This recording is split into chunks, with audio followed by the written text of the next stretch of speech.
Hello everyone, मैं हूं विवेक और स्वागत है आप सभी का ओन स्टडी पर। दोस्तों, आज की इस वीडियो में हम बात करने वाले हैं एक्सीलेंस स्कूल और मॉडल स्कूल की प्रवेश परीक्षा के बारे में।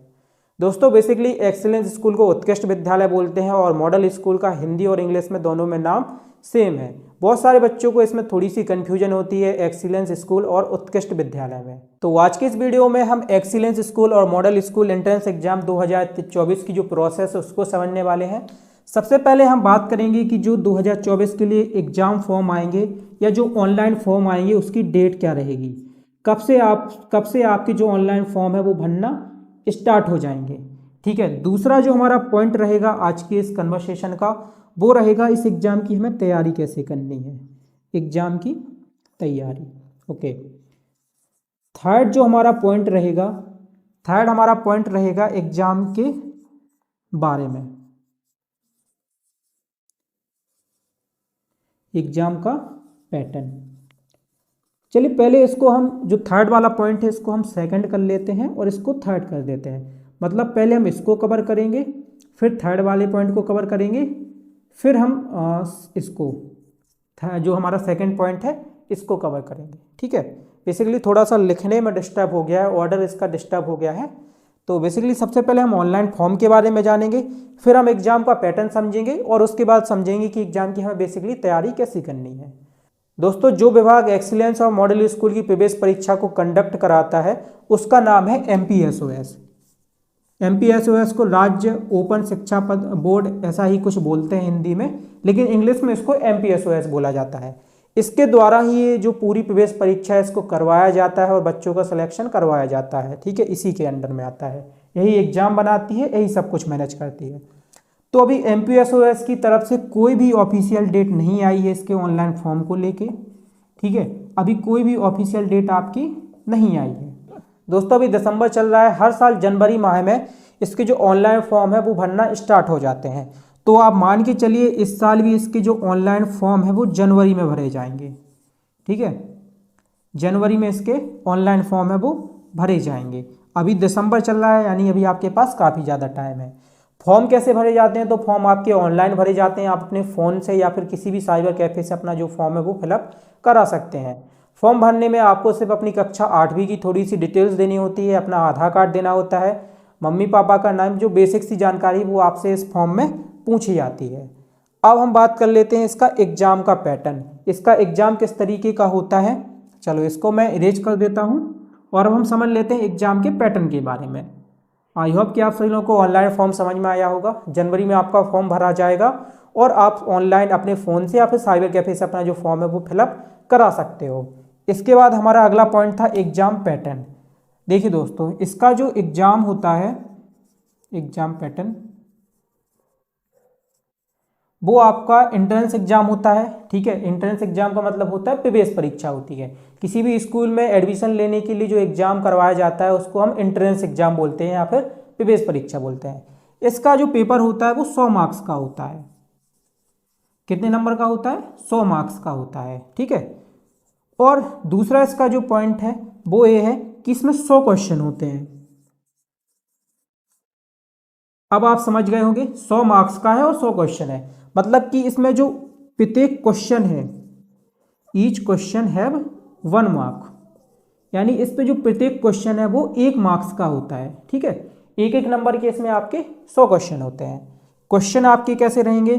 तो क्वेश्चन आपके होते हैं, पहले आपका एक क्वेश्चन रहेगा, ठीक है, और उसके आपको 4 ऑप्शन दिए रहेंगे, A, B, C और D।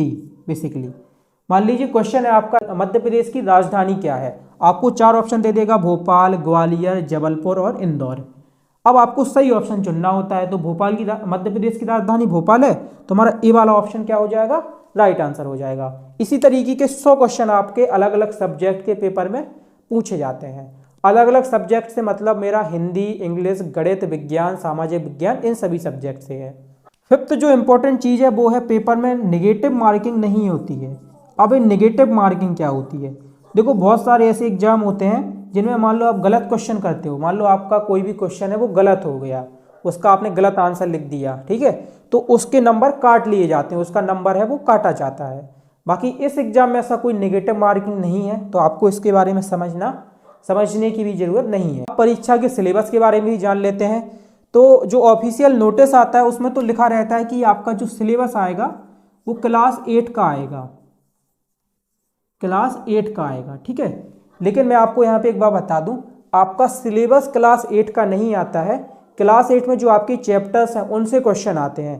जैसे कि आपके मैथ में चैप्टर है वर्ग और वर्गमूल, घन और घनमूल, ये सारे जो आपके चैप्टर्स हैं उनसे क्वेश्चन आते हैं।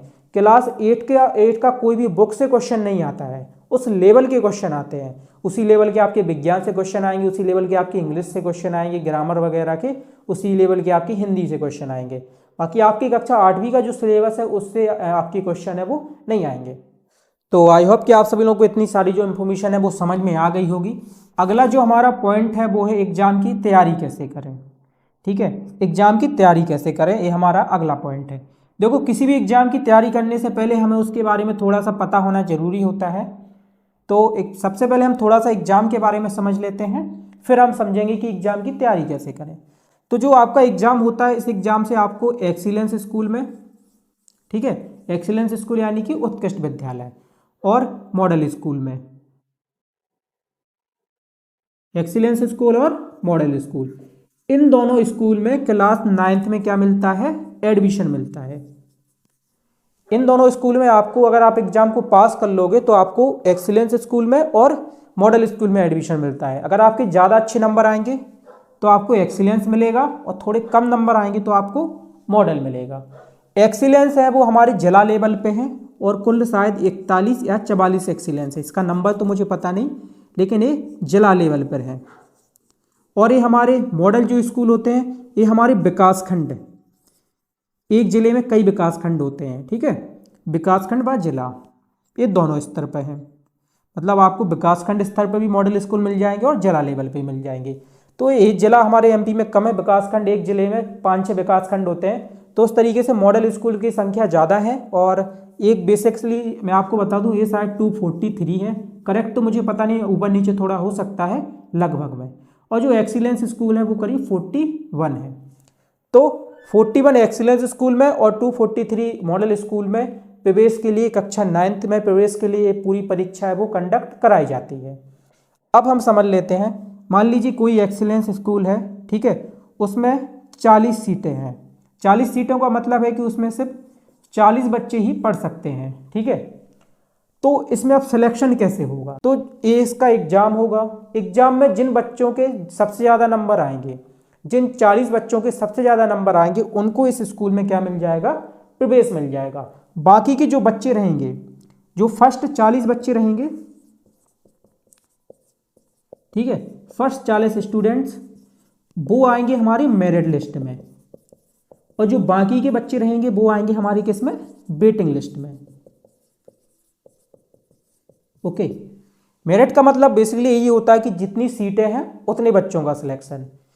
तो 40 सीटें थी, तो जो सबसे ज़्यादा 40 बच्चों के नंबर आएंगे उनका नाम होगा मेरिट लिस्ट में, और बाकी बच्चों का नाम होगा वेटिंग लिस्ट में। अब मान लीजिए मेरिट में से कोई बच्चा एडमिशन नहीं लेता है, तो फिर बाद में वेटिंग वाले बच्चे को, जो वेटिंग लिस्ट में सबसे पहले होगा उसको मौका दिया जाएगा। मान लो वो एडमिशन नहीं लेता है तो उसके नीचे वाले को, और इस तरीके से प्रोसेस है वो चलती रहती है। दोस्तों, इन पूरे 41 एक्सीलेंस स्कूल और 243 मॉडल स्कूल के लिए करीब 1 लाख के लगभग फॉर्म हर साल डाले जाते हैं, ठीक है, 1 लाख के लगभग फॉर्म डाले जाते हैं। और मुश्किल से इन स्कूलों में कम से कम 30 से 35 हज़ार बच्चों का सिलेक्शन ही होता है। एक हम लगभग का अनुमान लगा के चलते हैं, ऐसा कोई करेक्ट डेटा तो है नहीं, लेकिन हाँ लगभग आप मान लीजिए कि 1 लाख में से सिर्फ 30-35 हज़ार बच्चों का सिलेक्शन ही होगा। मतलब कि किन्हीं 3 बच्चों में से एक बच्चे का ही सिलेक्शन होता है, ठीक है। 3 बच्चे अगर फॉर्म डालेंगे तो उनमें से सिर्फ एक ही बच्चे का सिलेक्शन होगा। तो अब आप समझ सकते हो कि एग्ज़ाम कितना ज़्यादा टफ है। इसलिए बहुत सारे बच्चे इस एग्ज़ाम की प्रिपरेशन करते हैं, है ना, और वो काफ़ी मेहनत करने के बाद भी, कुछ बच्चे ऐसे होते हैं जो काफ़ी मेहनत करते हैं फिर भी उनका नाम है वो मेरे लिस्ट में नहीं आ पाता है। कुछ ऐसे स्कूल हैं जिनमें कट ऑफ बहुत हाई जाता है, रीवा हो गया, ऐसे ज़िलों में बहुत ज़्यादा कट ऑफ हाई जाता है। वहाँ के बहुत से बच्चे मेहनत करते हैं, बहुत मन लगा के पढ़ाई करते हैं, पर उनका सिलेक्शन नहीं हो पाता है। तो अब आप लोगों को आई थिंक बताना सही रहेगा कि इस एग्ज़ाम की तैयारी कैसे करें, क्योंकि जब तक हमें एग्ज़ाम की कठिनाई के बारे में पता नहीं होता है, जब तक हमें रास्ते की कठिनाई के बारे में पता नहीं होता है, तब तक हम उस पर चलने की अपनी जो तैयारी है वो नहीं कर सकते। तो अब मैं आपको बताऊंगा कि आपको एग्जाम की प्रिपरेशन अपनी कैसे करनी है। तो एग्जाम की तैयारी के बारे में हम समझ लेते हैं। एग्जाम की प्रिपरेशन कैसे करें। ओके, एग्जाम की प्रिपरेशन बेसिकली बहुत ही सिंपल है, ठीक है, ऐसी कोई टफ बात नहीं है। बस इसमें आपको एक सही गाइडेंस आपके पास होना चाहिए और सही स्टडी मटेरियल आपके पास होना चाहिए, और आप कम पढ़ाई करके भी इस स्कूल में या फिर इस परीक्षा में अच्छे नंबर है वो ला पाओगे। तो सबसे पहले हम बात कर लें जो बेसिकली सभी एग्जाम की प्रिपरेशन के लिए हमें क्या करना होता है। सबसे पहले तो हमारे पास इसका सिलेबस होना चाहिए, ठीक है, हमें पता होना चाहिए कि परीक्षा में कौन कौन से चैप्टर्स आने हैं, तो सिलेबस की हमारे पास जानकारी होनी चाहिए। सिलेबस आप अपना कंप्लीट कर सकते हैं, सिलेबस आप अपने पास रखिए, पूरा उसका प्रिंट आउट निकाल के या फिर अपनी कॉपी पेन में लिख के रखिए। ज़्यादा सिलेबस नहीं है, उसकी डिटेल आपको सिलेबस क्या क्या है उसकी जानकारी आपको हमारे व्हाट्सएप ग्रुप पे मिल जाएगी, उसको जरूर ज्वाइन कर लीजिएगा, वहाँ से आपको अपना सिलेबस पता चल जाएगा। मान लीजिए सिलेबस में आपका पहला चैप्टर है वर्ग और वर्गमूल, ठीक है। और याद रखिए लास्ट में मैं आपको एक बहुत अच्छी चीज़ बताऊंगा, उससे आपके सारे डाउट्स क्लियर हो जाएंगे। बस अभी आप समझते चलिए। तो सिलेबस में मान लीजिए आपका चैप्टर है वर्ग और वर्गमूल, तो आपको सिंपली इस चैप्टर को अच्छे से कंप्लीट करना है और इसके क्वेश्चन सॉल्व करने हैं। तो ये तो हो जाएगा आपका यहाँ से सिलेबस आपको कैसे कंप्लीट करना है, ठीक है। इसके बाद जो दूसरा सबसे इंपॉर्टेंट चीज़ होता है वो होती है आपकी प्रैक्टिस सेट्स। बहुत सारे प्रैक्टिस सेट्स आपको सॉल्व करने हैं। प्रैक्टिस सेट्स बेसिकली पेपर जैसे ही होते हैं, उनको आप सॉल्व करोगे तो आप अपना टाइम मैनेज कर पाओगे। पेपर के टाइम पे क्या होता है, बहुत सारे बच्चे पूरे क्वेश्चन को ही अटेंड नहीं कर पाते, है ना। पेपर में आपको 3 घंटे का टाइम मिलेगा, लेकिन बहुत सारे बच्चे क्वेश्चन सॉल्व नहीं कर पाते, टाइम कम पड़ जाता है। तो उसके लिए आपको प्रैक्टिस करनी है, प्रैक्टिस पेपर से आप प्रैक्टिस कर सकते हो। थर्ड जो इम्पोर्टेंट चीज़ है वो है आपका इम्पोर्टेंट क्वेश्चन। देखिए अगर हम इसके सिलेबस की बात करें तो इसका सिलेबस काफ़ी बड़ा होता है ना। मार्केट में जो इसकी बुक आती है वो इतनी मोटी आती है ना, आप साइज का अंदाज़ा लगा सकते हो। इतनी मोटी बुक को पढ़ने में आपको बहुत ज़्यादा समय लग जाएगा। परीक्षा की तैयारी करने के लिए आपके पास समय कम होता है।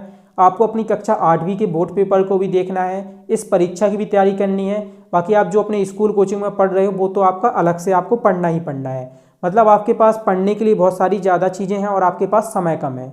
तो जो इसकी इतनी मोटी बुक आती है, आई थिंक उसको पढ़ना तो ठीक नहीं होगा। उसके लिए आपको क्या करना होते हैं, इंपॉर्टेंट क्वेश्चन आपके पास हों। मान लीजिए आपके पास 20 से 30 ऐसे क्वेश्चन हो जो हमेशा पेपर में आते हैं, तो आप आसानी से उस परीक्षा को पास कर लोगे। 20 से 30 नंबर आपको ज़्यादा समय आप पढ़ोगे नहीं और आपको 20 से 30 नंबर आसानी से मिल जाएंगे, ठीक है। तो इंपॉर्टेंट क्वेश्चन भी आपके पास जरूर होने चाहिए। और इस परीक्षा में एक एक नंबर बहुत इंपॉर्टेंट होता है। एक एक नंबर, अगर आपका एक नंबर ज़्यादा है तो आपका सिलेक्शन हो जाएगा, वहीं अगर आपका एक नंबर कम है तो आप फेल हो जाओगे। तो ये बेसिकली इस परीक्षा में एक एक नंबर की वैल्यू होती है। तो आपको कुछ इंपॉर्टेंट क्वेश्चन भी तैयार करने हैं। पूरा सिलेबस आपका काफ़ी ज़्यादा होता है, उसमें आपका बहुत ज़्यादा टाइम वेस्ट होगा। तो उसको तो पढ़ना, ऐसा तो नहीं है कि हम उसको पूरा ही छोड़ दें, लेकिन आपको अपने इंपॉर्टेंट क्वेश्चन की भी तैयारी करनी है। अगला जो हमारा पॉइंट है वो है प्रीवियस पेपर। बेसिकली दोस्तों प्रीवियस पेपर का मतलब होता है पुराने सालों के पेपर, जैसे कि 2023 का पेपर, 22 का, 21 का, 20 का, इसी तरीके से। तो प्रीवियस पेपर को करने से आपका क्या होता है कि आपके कुछ इंपॉर्टेंट क्वेश्चन भी आपको पता चल जाते हैं और आपकी प्रैक्टिस भी हो जाती है। प्रीवियस पेपर को करने से आपके पास कॉन्फिडेंस भी आ जाता है कि अब मैं पेपर को कर लूँगा। तो आपको प्रीवियस पेपर भी करने हैं। तो दोस्तों जैसा कि मैंने आपको बताया था कि मैं लास्ट में आपको एक इम्पोर्टेंट चीज़ बताऊँगा, तो वो इम्पोर्टेंट चीज़ ये है कि ये जो सारी चीज़ें हैं वो आपको हमारे यूट्यूब चैनल पर सारी चीज़ें हैं वो उपलब्ध हो जाएंगी, ठीक है। तो आपको क्या करना है, हमारे यूट्यूब चैनल को सब्सक्राइब करना है। जैसे ही आप यूट्यूब चैनल को सब्सक्राइब कर लोगे, हम सारे वीडियोस, इन सारी चीज़ों के जो सिलेबस के वीडियोस हैं, जो प्रैक्टिस सेट्स के वीडियोज हैं, इंपॉर्टेंट क्वेश्चन के वीडियोज हैं, वो अपने चैनल पर डालते रहेंगे। तो वहाँ से आपकी इन सारी चीज़ों की तैयारी है वो होती रहेगी। सो दोस्तों आई होप कि आज का वीडियो आपको पसंद आया होगा। अगर आप किसी और टॉपिक पर वीडियो देखना चाहते हैं तो इस वीडियो के नीचे कमेंट सेक्शन में बता दीजिएगा। और दोस्तों इस एग्जाम के नए नए अपडेट्स पाने के लिए हमारे व्हाट्सएप ग्रुप को ज्वाइन कर लीजिएगा। उसकी लिंक आपको इस वीडियो के नीचे डिस्क्रिप्शन बॉक्स में मिल जाएगी। तो दोस्तों आज की वीडियो में सिर्फ इतना ही। जल्द ही मिलेंगे एक नए वीडियो के साथ। तब तक के लिए जय हिंद, वंदे मातरम।